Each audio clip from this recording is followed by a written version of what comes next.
สวัสดีค่ะยินดีต้อนรับท่านผู้ชมทุกท่านเข้าสู่รายการเบิงแล้วรวยชาแนลค่ะพี่น้องค่ะมาพบมาพอกันกันในเสาร์ของมื้อวันที่14ค่ะเดือนกรกฎาคมนะคะปีพุทธศักราช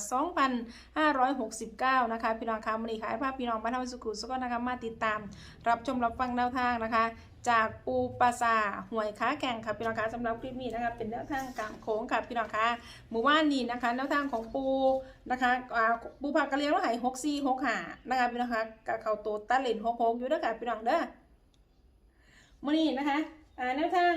ของปูปลาซาหวยค้าแข่งขามโค้งมาแล้วพี่น้องค่ะแนวทางสิเดมาเป็นตัวใดพี่น้องมาติดตามรับชมรับฟังคลิปนี้พร้อมๆกันค่ะปูค่ะขอเจริญพรญาติโยมสาธุชนคนใจบุญทั้งหลายเด้อมื้อนี้เสียงอ้อยๆหลวงปู่กสิเดินทางไปจังหวัดศรีสะเกษหลังจากลงอุโบสถแล้วสะก่อนเพราะว่ามื้อนี้เป็นกิจของสงฆ์วันพระใหญ่ลงอุโบสถแล้วรถตู้ก็รออยู่เถอะเลยอยู่2 คันค่ะรถตู้กับรถบัสนี่แหละแต่ว่าค่าน้ำมันยังบ่มีก็ขอบคุณหลายๆแล้วก็ขออนุโมทนาโยมน้อยเบิ่งละรวยโอนไปให้ซอยผู้ใดที่ซอยตอนนี้ก็ซอยเด้อหลวงปู่บ่มีหยังเหลือแล้วเพราะว่าคนขับรถนั่นทุ่มมื้อคืนนี่ไปฟังจะไหนไปยืนฟังโลคอง67ใจ67หมดเลยมื้อคืนนี่ค่ะแล้วก็อีกอย่างหนึ่งก็ไอ้ไฟใหม่ที่ขับอยู่ลาดพร้าวว่าเสียชีวิต27 คนกับใจ27อีกคนขับรถหมดเลยนะคะน้ำมันรถบัดนี้จักสิว่าจังได๋กำลังแล่นหายืมอยู่นี่ โอ้ยแต่บ่เนาะก็ขอบคุณไปยัง FC อยู่พุทธมณฑลเด้อมื้อคืนนี่เพิ่นถือเพิ่นว่าจังซี่เพิ่นว่าหลวงปู่ขั้นแม่นนกห้อง67มันต้องลงจักหน่อยนี่นกมันต้อง66นี่เราก็เลยถือไป 30,000 กว่าบาทโอ้แต่ยังบ่ได้รับเงินดอกแล้วว่ารับเงินก็สิซอยค่าน้ำมันรถหลวงปู่อยู่หั่นน่ะเอาดีใจทำละนะจุสารยาพุทธมณฑลนครปฐมผ่านไปมื้อนี้เด้อหลวงปู่นอนเมื่อคืนนี่น้อยใจหลายเจ้าอาวาสเพิ่นก็ให้ว่า27เพิ่นออก28จ้อยบ่เป็นหยังดอกผ่านไปมื้อวันจันทร์วันอังคารมื้อนี้คือหลวงปู่ฝันแหมค่ะฝันเห็นเลขลอยมาเลยเด้เลขลอยมา2ตัวเป็นคู่กันเลข77ลอยมานะจ้าปู่ค่ะแล้วบัดนี้หลวงปู่เลข0นะเลข0ว่าคือมา2ตัวตัวนี้ขึ้นที่ออกรู้ใส่77หลวงปู่ว่านี่ค่ะพอดีลอยมาเป็น5แล้วกับเลข0แล้วจักสิว่าอันใดเป็นเลข5กับเลข0มาก็เลยว่าต้องเป็น775หรือว่า770นั่นนี่คือความฝันเด้อนี่นอนฝันค่ะลาวพัฒนามื้อแรกนี่775 770ทุ่มบ่มีก็ต้องหาซื้อละโยมเด้อมื้อแรกเด้อแต่ว่าหลวงปู่บ่ได้นั่นดอกหลวงปู่อายโยมเพราะว่าเดินทางรถ2 คันรถตู้นั่งในรถไปจนหมดคืนว่าสอดแจ้งบุญละศรีสะเกษอยู่ไปสว่างที่กระท่อมละสังขารหลวงปู่สวงที่อำเภอบ้านรุ่นอำเภอโบยเขตจังหวัดสุรินทร์พุ่นล่ะมื้อนี้มื้ออื่นหาเช้าแล้วก็หลังจากนั้นจังสิมาวัดไผ่พัฒนาค่ะวันที่15บ่ตัวดอกผู้ใดสิพ้อก็ไปพ้อรัดกันพุ่นล่ะเลยบัดนี้เลยถามโชเฟอร์รถว่าเป็นไดเจ้ายางไปมันห้องบ่เดี๋ยวผมย่างไปจักหน่อยเนี่ยมันเลยว่าหันเลยย่างไปจักหน่อยค่ะมันห้องว่า75เอาเมื่อคืนสิ75 76 775มันก็ตรงกับของหลวงปู่พอดีเลยล่ะจ้าปู่ค่ะหลวงปู่ได้เห็นเลขแล้ว107 700มาแล้วก็เลข0ก็เลข5บัดนี้ก็คิดว่านกกับห้อง775อันนี้คือฟังแล้วเป็นการบันเทิงเด้อญาติโยมฟังเป็นการบันเทิงแต่ว่าเสียงโศกจักหน่อยอย่าเสียงหลายโอ้ลืมบ่ได้เด้อมื้อคืนนี่ถึงบ่ถูกโยมแม่บ่หันโอนเงินมาให้บ่แม่นน้อยบาทหรือเราโอนมาให้ไม่ถูกหลวงปู่ว่านะ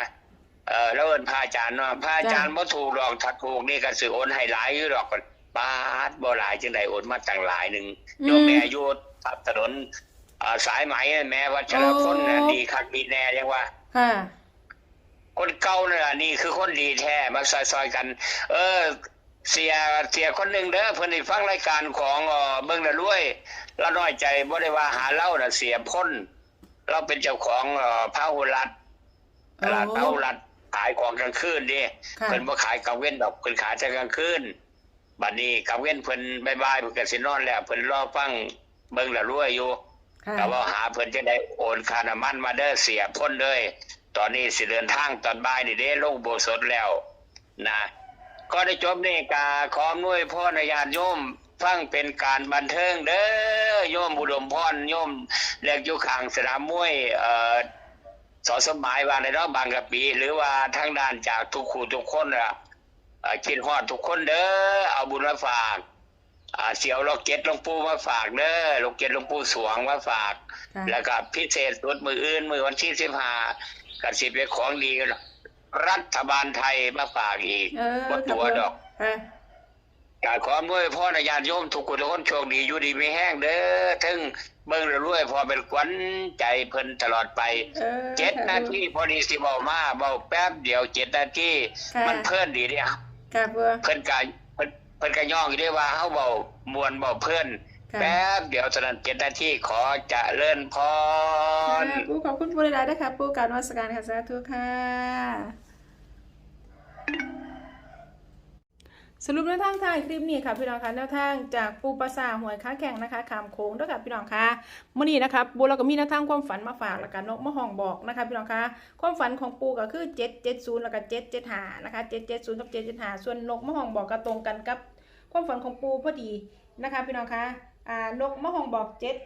75แล้วก็775เด้อค่ะพี่น้องเด้อเมื่อวานนี้แนวทางของปูแล้วก็เขาค่ะเขาของปูพากะเลียงเขา66นะคะพี่น้องคะ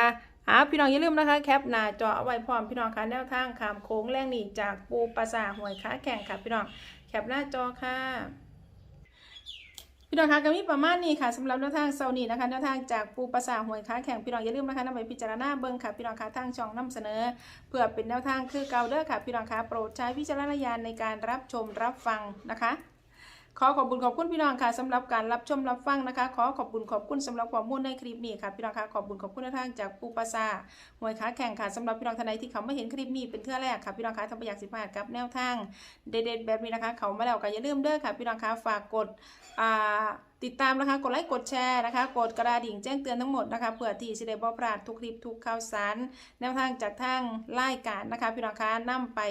พิจารณาเบิ่งเด้อค่ะพี่น้องเด้อสำหรับแนวทางจากปูปราสาทหวยค้าแข่งค่ะพี่น้องคะแนวทางขามโค้งค่ะพี่น้องคะพี่น้องอย่าให้บ่รู้เลยติดตามแนวทางของอาจารย์ท่านใดของเซียนท่านใดพี่น้องอย่าลืมนะคะคอมเมนต์คำมาบอกเบิ่งรู้เลยพร้อมนะคะหรือว่าอาจารย์ท่านใดเซียนท่านใดเนาะค่ะเนาะอยากมาแบ่งปันนะคะแนวทางฝากตอนพี่น้องทางช่องอย่าลืมนะคะติดต่อเขามาหาเบิ่งรู้เลยได้เด้อค่ะพี่น้องเด้อตามเบอร์เตี้ยให้ไว้เนี่ยนะคะพี่น้องคะทุกคลิปของเบิ่งรู้สิมีเบอร์โทรของเบิ่งรู้ทุกคลิปเด้อค่ะพี่น้องคะพี่น้องคะเซานี้นะคะแนวทางของปูปราสาทหวยค้าแข่งค่ะขามโค้งค่ะทั้งเบอร์ทั้งมวลนะคะมื้อนี้ก็มีเพียงซ้ำนี้เด้อค่ะพี่น้องคะก็สิได้ขอตัวลาพี่น้องมาเฮาสุขุสุขนไปก่อนนะคะพี่น้องคะไว้พอกันใหม่ไว้ในคลิปหน้านะคะสำหรับคลิปนี้สวัสดีค่ะ